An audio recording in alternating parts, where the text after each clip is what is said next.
Please sit down. Thanks to both of you. Bryn, I'll put this on you. What is your vision of the counterpoint between the two of you?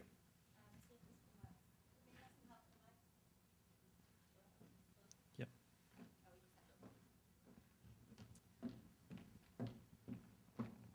My vision of the counterpoint, well, I was particularly interested in the fact that Andrew had just curated graphic design now in production. So I thought it was a particularly timely way to discuss exhibitions in graphic design. Although, what's your critique of design and production? Oh, put me on the spot. As the lights come up. Kumbaya is spelled with a K. Counterpoint is spelled with a C. I'll give you a critique. There's too many objects in the show. 530 from 250 designers. So that was like talking about that explosion that happened, and I didn't really expose some of the trepidation around being a graphic designer and having to mount a graphic design show. Has this weird pressure put upon you, because then you know the field at a more intimate level, then there's more demands placed on you. You get a lot of phone calls from friends, and so. Well, no, it's this tension of being definitive, this tension of being inside baseball versus outside, and the idea of, are you a teacher? Right. Are you just an enabler? I mean, you're serving many, many masters, and I think part of what is interesting about your work is that there's this question of the exhibition can be so unsatisfying. But that only underscores the problem of why exhibit? I mean, why should graphic design ever be taken out of context? Or, if you exhibit, don't you only really want to see it out of context? I mean, isn't the importance of seeing the CBS eye on a white cube wall is that you get it without the context, and that sort of underscores the graphicness of it? Bryn?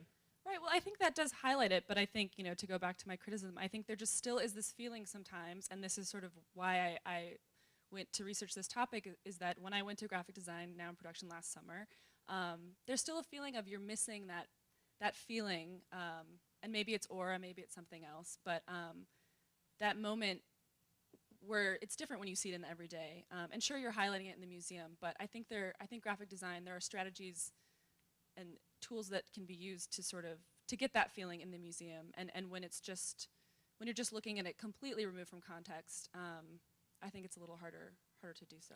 Is there a psychological component in the sense that only graphic designers would get an exhibition and go, oh, I'm so bummed out? That's a feature of graphic designers' personalities. Yeah. Where Picasso doesn't have this problem. Yeah, no, I've arrived. It's that problem of seeing I mean, it's exactly that kind of, they're damned if you do, damned if you don't. At the same time, they like, the idea of being in a museum. The general public didn't have any of that, of course, because they come to it loved it right? completely. Yeah, it's because it might be familiar, which is like, that's not the avant-garde, right? I mean, it's not new and shocking. So, oh, I know that logo. Oh, that's cool that it's here. I mean, there's an entry point that's much larger, and that doesn't fit into the rubric of like the avant-garde, modernism, any of those things. So that's what makes graphic design sometimes a problem.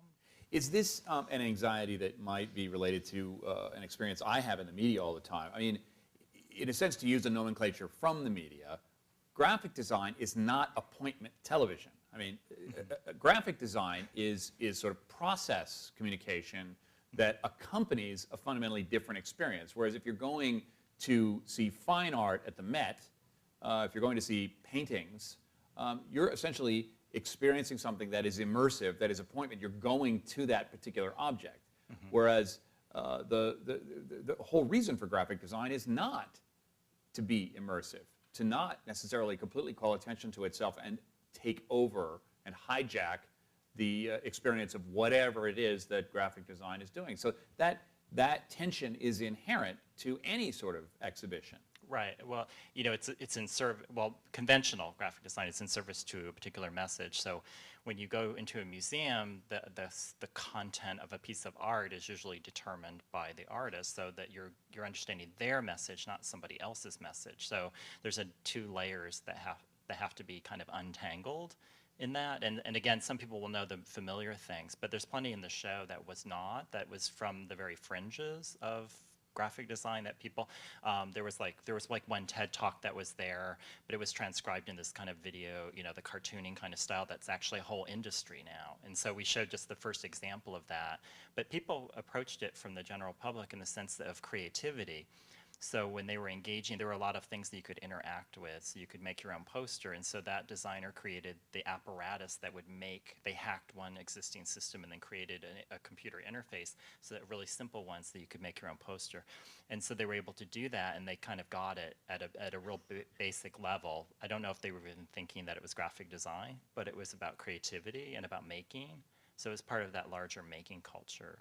Which is a bit like the images in the Lascaux cave in Europe. They're completely context-free, yet they still have a lot of power.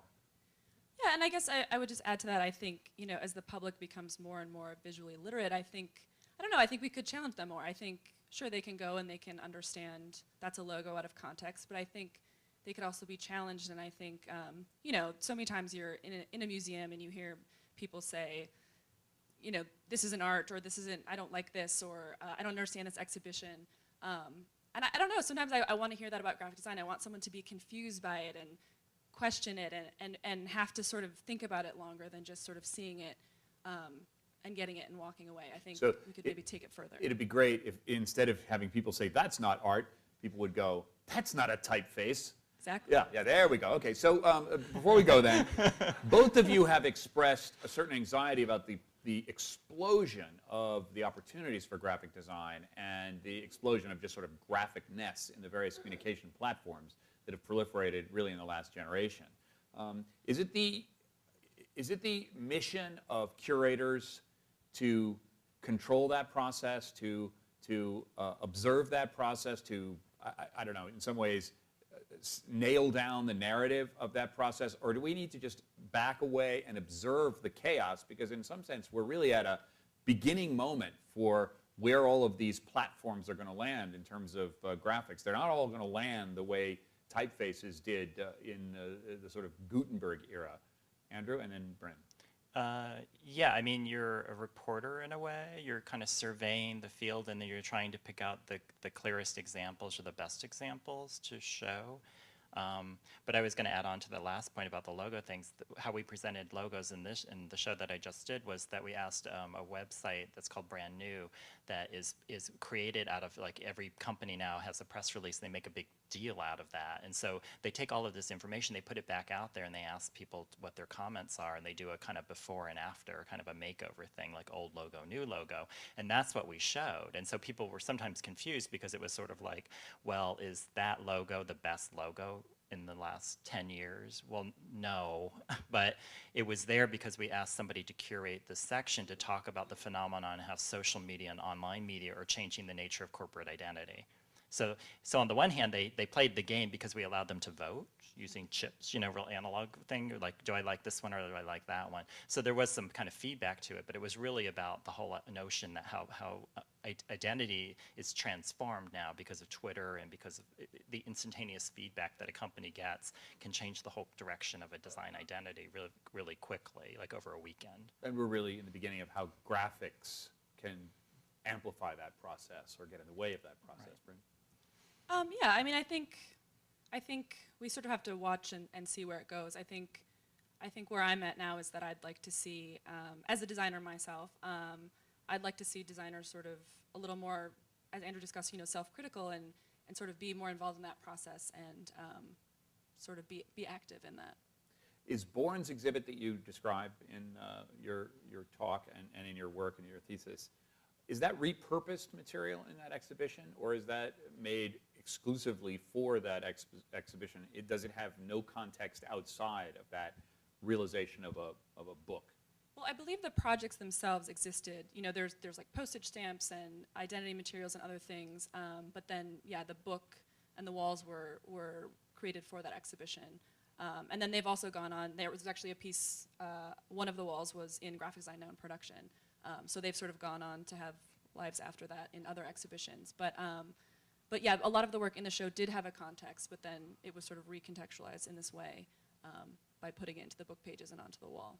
Is Milton Glazer's I Heart New York an example of graphic design or an exhibition of graphic design? When someone puts on one of those T-shirts, are they the exhibit or are they the object? That's a good question. Depends how they look. Yeah, depends on how they look.